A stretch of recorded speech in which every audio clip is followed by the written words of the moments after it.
state spending plan in state history going to be signed today, Wednesday, June 5th, less than a month before the July 1st start of the fiscal year 2025 budget. And it spends $53.1 billion of state money. That's $400 million more than what the governor proposed back in February. But when you start including the federal tax dollars, it's actually going to cost taxpayers about $125 billion to run state government here in the state of Illinois. Welcome in, Bishop on Air. Like, subscribe, hit that notification bell, and join me each and every weekday morning as we break down things, hopefully keeping you informed of what's going on in state government. So appreciate you guys tuning in. So $53.1 billion, that's what state taxpayers are going to be paying for in the budget the governor is expected to sign today. It's also expected he may sign the revenue package and the budget implementation bill. It's a package of sorts.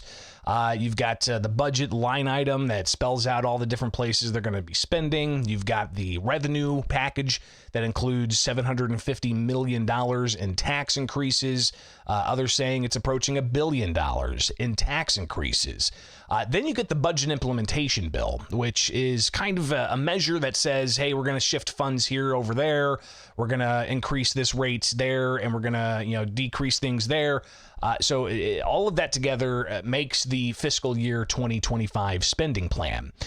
Things to note, Illinois has seen some credit upgrades, including an outlook being changed from neutral to positive, but Illinois still has among the worst ratings amongst the credit rating agencies of any states in the nation. Illinois also has among the largest unfunded pension liability in the country. That's legacy debt that in the long term is about $140 billion of unfunded pension liability for state employees. Then you get into the costs for education and the questions of educational outcomes as the state continues to increase spending on K through 12 and higher education, in particular the K through 12 portion. How are outcomes? Are kids reading a grade level? Are they able to do math at a certain grade? So more money, is that the answer, or is it actually, maybe part of the problem? I mean, you can have debates either way about this, but the state budget does increase funding for K through 12 by $350 million, if not more. You've got increased funding across the board, but the revenue package also drawing some criticism. So we're going to take a look at some of the videos that Illinois House Republicans have posted on the budget. The governor proclaims this is a good budget. He says it's fair. And I imagine we'll hear a lot of that today when he takes to the podium up in Chicago to sign the package and highlight all the things that he's increasing in there. Again, K through 12 education, increased funding. He's got child care centers with increased funding. But some of the things that also are in the budget, nearly $1 billion of money for non-citizen migrants in the country, and in particular in Illinois. You've got $650 million or so that's going to go to the health care for non-citizen migrants over the age of 42. You've got the $187 million for direct assistance to migrants for housing, for legal services, and a variety of other things. Then you've got the welcoming centers. When you collect all of that and you add it up, it's like $900+ million that the state budget is expected to pay for non-citizen migrants. Another big ticket item that's got people's attention, obviously, the pensions. I think more than $10 billion the state's going to be paying in pensions. And again, $10 billion of the $53.1 billion. So almost one out of every $5 going to pay for public employee pensions, people who are retired now and no longer working. Then you've also got about a quarter of the budget going to K through 12 and higher education. So that's a lot of funds dedicated to these particular areas. So obviously questions about, restraining spending, but you've also got questions about increasing taxes. So it doesn't seem that the state decided to increase, spending cuts. didn't go that route, didn't look at reducing spending. Instead, they increased taxes by a considerable amount in this budget. Republican States Representative Jennifer Salatrio, how do you... I'm just totally butchering that. Sanalitro, there you go. Jennifer Sanalitro, getting the note in my ear. Just joking. She had this to say about the tax increase portion of the state budget that Republicans opposed. And remember, the state budget was approved at 4:30 in the morning by the Illinois House. So again, here is Jennifer Sanalitro talking about the tax increase portion. Hi everyone, State Representative Jennifer Sanalitro here. We are adjourning for the final day of spring session, and the House just passed the largest budget in the history of the state of Illinois. In this upcoming year, Governor Pritzker and Illinois Democrats plan to spend over $53 billion of your tax dollars on pet projects and other forms of wasteful spending. And the only way we can pay for such bloated spending is by raising your taxes on residents and businesses to the tune of nearly $1 billion. But that's not all, because while politicians are increasing your taxes, they're also increasing new spending on the migrant crisis. Oddly enough, that figure is also nearly $1 billion. So despite Illinois residents, families, and businesses having the fresh burden of nearly $1 billion in new taxes, none of us will be seeing any of it because it all goes to non-citizens and migrants. I voted no because we need to be focused on returning our money to our own residents before we worry about people who are here with no plans to take care of themselves. I have more budget facts and figures soon, so stay tuned for more. So, again, an overview there of the opposition that Republicans had of the state budget and the revenue package. So the tax and spend package really drawing the ire of some in the Illinois State House. You've also got others who were decrying the impact that some of the revenue package is going to have on property taxes locally. Here is State Representative Tom Weber on the House floor in the early morning hours talking about a lack of property tax relief for taxpayers in the state of Illinois. HB 4582, Bond Authorization Act of 2024. So here we go, authorizing the state to borrow more money once again. Increasing the general obligation bond limit by $2.3 billion, increasing the Build Illinois bond limit by $1.34 billion, increasing the housing development bond limit by $4.3 billion. But you know what we still haven't done? Provided real substantial property tax relief for Illinois taxpayers. We still, even after the 2019 Property Tax Relief Task Force, have done nothing, not one thing, to ease the burden on Illinois taxpayers. A few days ago, this chamber voted to extend a tax increment financing district TIF from 23 years to 35 years, removing taxpayers from the process and committing them to higher property tax for an additional 12 years. Now today, here we are once again voting to amend the property tax code in this bonding authorization bill. This bill gives a school board the ability to bypass referendum process and the taxpayers by simply passing a resolution. You heard that right, folks. A resolution to levy taxes, not by referendum. The property tax extension limitation law be damned. Politicians here in Springfield know better. Once again, the taxpayers of Illinois will be on the hook. Illinoisans have nothing left to give, folks. Vote no. So concerns about the impact other pieces of legislation are going to have on property taxes. They did approve a new property tax relief task force of sorts, so we'll see how that does. But some of the other things you may not be aware of, you've got Illinois consumers. You're probably going to have to swipe twice when paying with a credit card.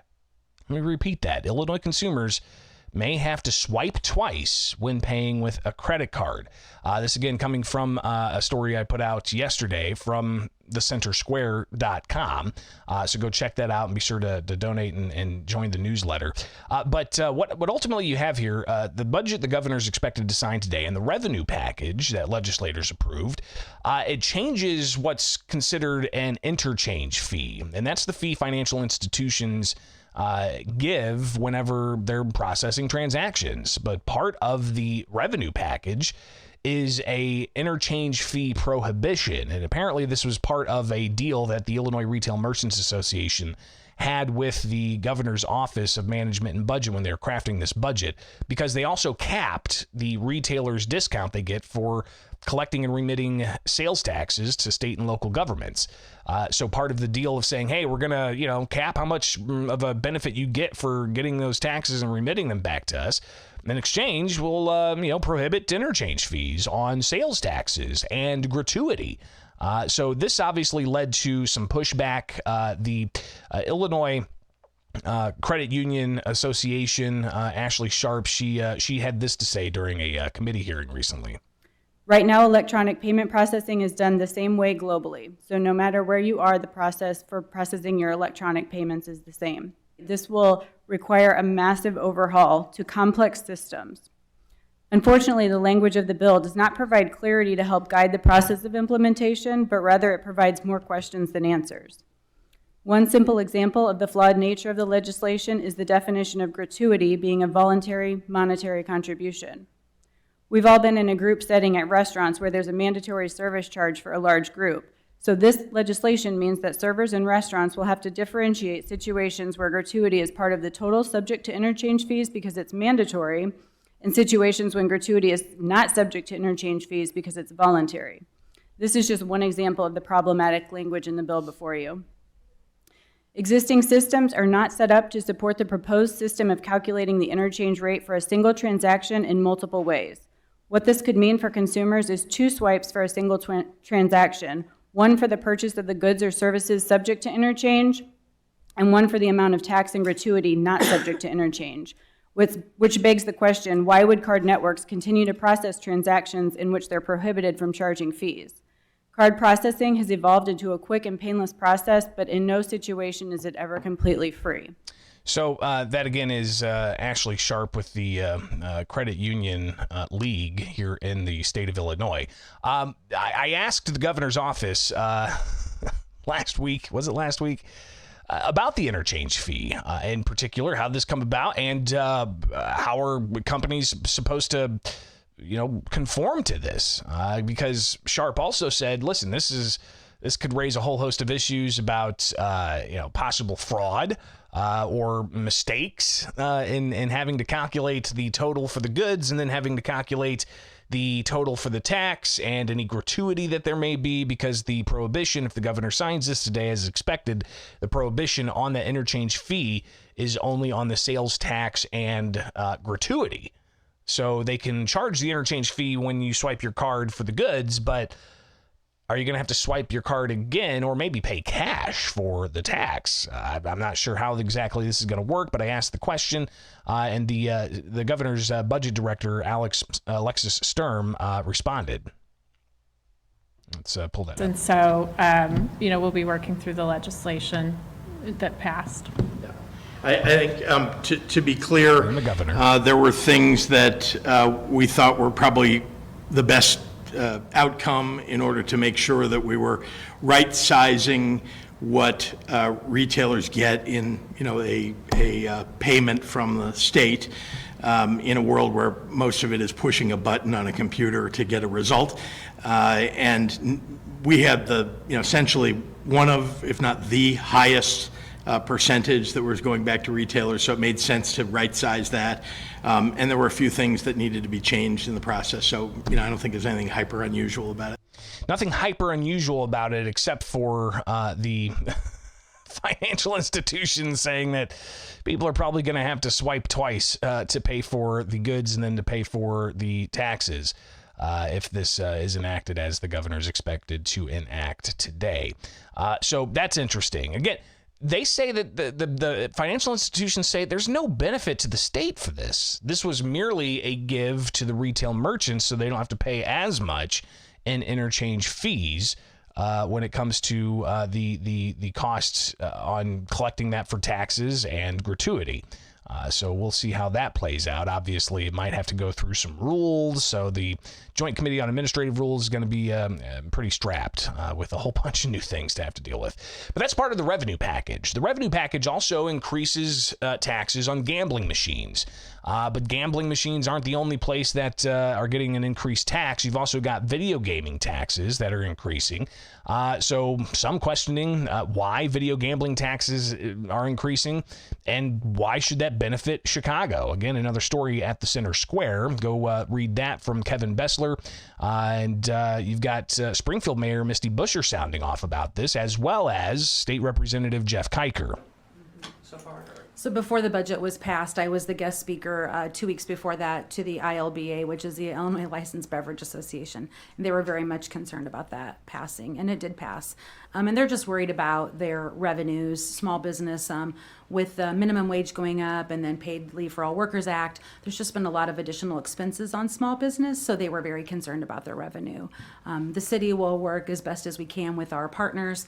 We do have a requirement in the city of Springfield that if you are a gaming operation, you have to have a specific percentage of food and beverage sales. And she talked about the importance of going and further making sure that these institutions in Springfield meet that requirement.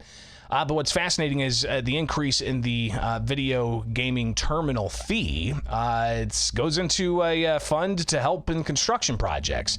And with the budget, the revenue package, increasing that fee, you could see the funding going to infrastructure projects, and some of those infrastructure projects being in the city of Chicago. Jeff Kiker, state representative from Sycamore, questioned that. Especially with as tight as some of these venues' budgets actually are, gaming has been a differentiator. And I would really encourage us to go back and visit this, because I think there's a way to keep the current integrity of how it's set up in place while raising perhaps even more dollars through some expansion in what opportunities.